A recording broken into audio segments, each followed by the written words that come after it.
देश में corona vaccine की 100 करोड़ डोज का लक्ष्य पूरा करने के बाद पठानकोट में भाजपा की ओर से कोरोना वॉरियर्स को सम्मानित किया गया, जिसमें भाजपा प्रदेश अध्यक्ष अश्विनी शर्मा खुद विशेष रूप से उपस्थित रहे। वे पठानकोट के सभी वैक्सीनेशन सेंटरों पर पहुंचकर टीकाकरण में सहयोग देने वाले सभी सेहत विभाग के सभी अधिकारियों और कर्मचारियों को सम्मानित किया।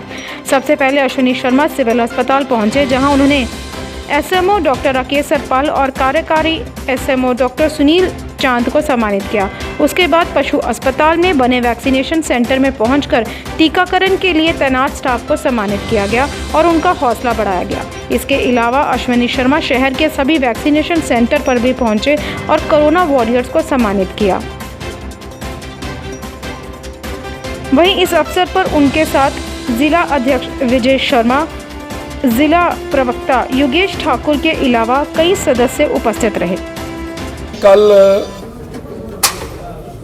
देश ने एक इतिहास रचा।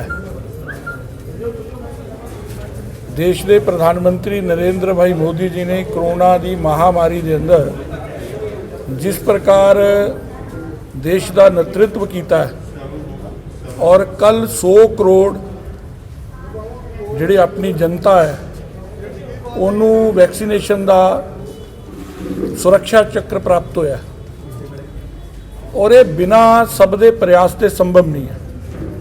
जितने कोरोना के फ्रंट लाइनर सी, सफाई कर्मचारी, नर्सिस, डॉक्टर और जिन्हों ने टीकाकरण करवाया, ये सब का एक समूहिक प्रयास है कि हिंदुस्तान वर्गे विकासशील देश के अंदर असी ये मुकाम हासिल कर पाए।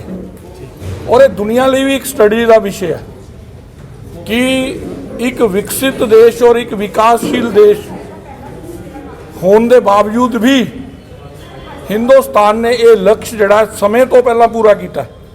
दिसंबर तक का टारगेट सी, लेकिन दिसंबर तो पहला इनू पूरा किया।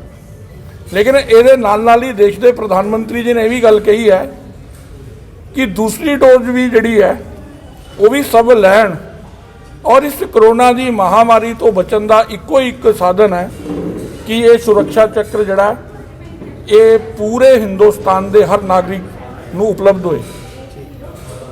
इहदे लई जिन्हां फ्रंट लाइनर्स ने, डॉक्टर ने, नर्सिस ने महत्वपूर्ण भूमिका अदा की है, उन्हां दा अभिनंदन करन लई जगह जगह दे उत्ते भारतीय जनता पार्टी ने राष्ट्रव्यापी जड़ा ये प्रोग्राम लिया।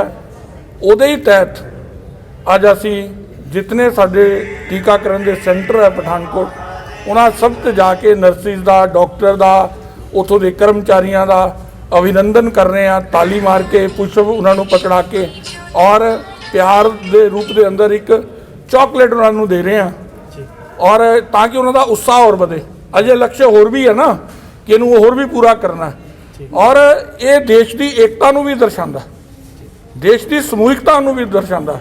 और नरेंद्र मोदी जी ने जिहड़ा लाल किले की प्रचीर तो यह गल कही सी कि सबका साथ, सबका विश्वास और सबका प्रयास, ये जिहड़ा सब दे प्रयास नाल संभव कीता असी, इहदे लई अभिनंदन सारे देश का, जिन्हां ने टीका लवाया उन्हां दा, जिन्हां ने टीकाकरण च भाग लिया उन्हां दा और जिन्हां ने इहदे च महत्वपूर्ण विज्ञानिक देश के उन्हां विज्ञानिकां दा जिन्हां ने रिकॉर्ड समय के अंदर वैक्सीनेशन देश के अंदर उपलब्ध करवाई, उन्हां सब का अभिनंदन जिहड़ा पार्टी कर रही है और हिंदुस्तान की जनता भी उन्होंने अगे नतमस्तक हो रही है। प्रधान जी, एक जिहड़ा भोए के विधायक के वल्लों जिहड़ा एक दलित बच्चे के उत्ते जिहड़ा हाथ चुकिया गया और बच्चे ने माफी मंग ली है, इसके बारे की कहना है? बच्चा माफी ऐसा है कि मैनूं लगदा कि भय के कारण माफ़ी मंगी गई है जी। ये तो ही पता लगता है कि प्रशासन कितना पंगू है। जदों इस तरीके का इंसीडेंट होया, मैं उस वीडियो नूं देखिया, उन्होंने अपने कोल बुलाया जाता है। लोकतंत्र के अंदर क्या अपनी गल पुछण दा किसी नूं अधिकार नहीं है क्या? कांग्रेस ने पूरे पंजाब के अंदर लॉ एंड आर्डर की स्थिति चरमराई हुई है। असीं तो बड़ी देर तो कहने पे MLA थप्पड़ मारदा, MLA नहीं थप्पड़ मारदा, उसकी सुरक्षा च लगे हुए सुरक्षा कर्मचारी भी उसकी कुटाई करते हैं, वो कहती माफ़ी मंग रहा। ਇਹਦਾ मतलब की है कि उत्ते प्रैशर पाया गया, वो परिवार से प्रैशर पाया गया ਔਰ ਉਸ ਬੱਚੇ ਨੂੰ ਨਿਆਂ ਦੇਣ ਦੀ ਜਗ੍ਹਾ ਉਹਦੇ ਕੋਲੋਂ ਮਾਫੀ ਮੰਗਾਈ ਜਾ ਰਹੀ ਹੈ। ਇਹ ਦੁਰਭਾਗਿਆਪੂਰਨ ਹੈ। ਮੈਂ ਐਸਐਸਪੀ ਸਾਹਿਬ ਨੂੰ, ਡੀਸੀ ਸਾਹਿਬ ਨੂੰ ਤੁਹਾਡੇ ਮਾਧਿਅਮ ਨਾਲ ਕਹਿਣਾ ਚਾਹਨਾ, ਉਹ ਭਾਈ ਇਹ ਕੇਸ ਤਾਂ ਕ੍ਰਿਸਟਲ ਕਲੀਅਰ ਹੈ, ਉਹ ਐਮਐਲਏ ਹੈ, ਇਸ ਕਰਕੇ ਉੱਤੇ ਕੋਈ ਕੇਸ ਰਜਿਸਟਰ ਨਹੀਂ ਹੋਏਗਾ। यही इंसिडेंट कोई सामान्य व्यक्ति करेगा, क्या उन्होंने पुलिस छड़ देगी? क्या जिन्हों मार पई है ਉਹਦੇ ਕੋਲੋਂ ਹੀ माफी मंगवाएगी? ਇਹਦੇ ਤੋਂ ਪਤਾ ਚੱਲਦਾ ਹੈ ਕਿ ਇੱਥੇ ਕਿਹਦਾ ਰਾਜ ਚੱਲ ਰਿਹਾ ਔਰ ਗੁੰਡਾਗਰਦੀ ਦਾ ਰਾਜ ਹੈ ਔਰ ਇਹ ਰਾਜ ਸਮਾਪਤ ਕਰਨਾ ਚਾਹੀਦਾ। ਔਰ ਮੈਂ ਤਾਂ ਪਾਰਟੀ ਦੇ ਆਪਣੇ ਸਭ ਨੇਤਾਵਾਂ ਨੂੰ ਵੀ ਕਹਾਂਗਾ ਕਿ ਇਸ ਮੁੱਦੇ ਦੇ ਉੱਤੇ ਐਸਐਸਪੀ ਦੀ ਭੂਮਿਕਾ, ਪ੍ਰਸ਼ਾਸਨ ਦੀ ਭੂਮਿਕਾ ਜਿਹੜੀ ਹੈ ਉਹਦੇ ਉੱਤੇ ਪੈਣੀ ਨਜ਼ਰ ਰੱਖਣ ਔਰ ਮਜਬੂਰ ਕਰਨ ਪ੍ਰਸ਼ਾਸਨ ਨੂੰ ਪਰਚਾ ਰਜਿਸਟਰ ਕਰਨ ਲਈ।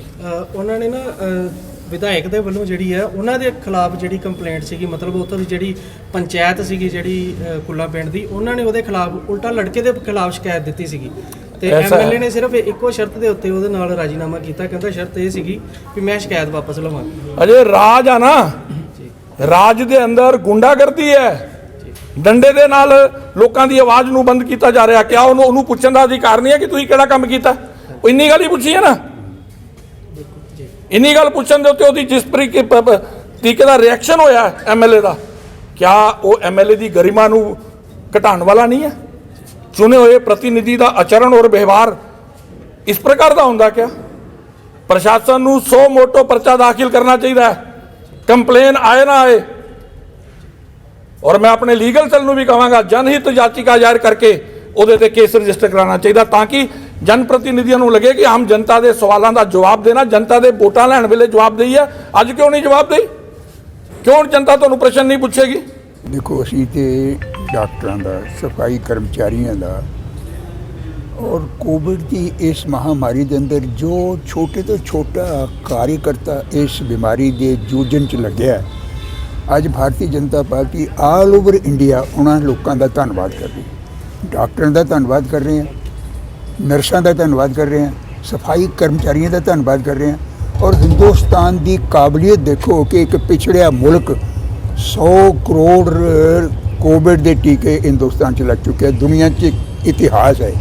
ਔਰ ਇਹ ਸਾਰਾ ਸ਼੍ਰੇਅ ਮੋਦੀ ਸਾਹਿਬ ਦੀ ਸਰਕਾਰ ਨੂੰ ਜਾਂਦਾ ਹੈ ਜਿਸ ਨੇ ਐਡਾ ਵੱਡਾ ਉਪਰਾਲਾ ਕਰਕੇ ਨਾ ਜੀ ਅੱਜ ਇਸ ਦੇਸ਼ ਨੂੰ ਮਹਾਮਾਰੀ ਤੋਂ ਮੁਕਤੀ ਦਿਲਾਈ।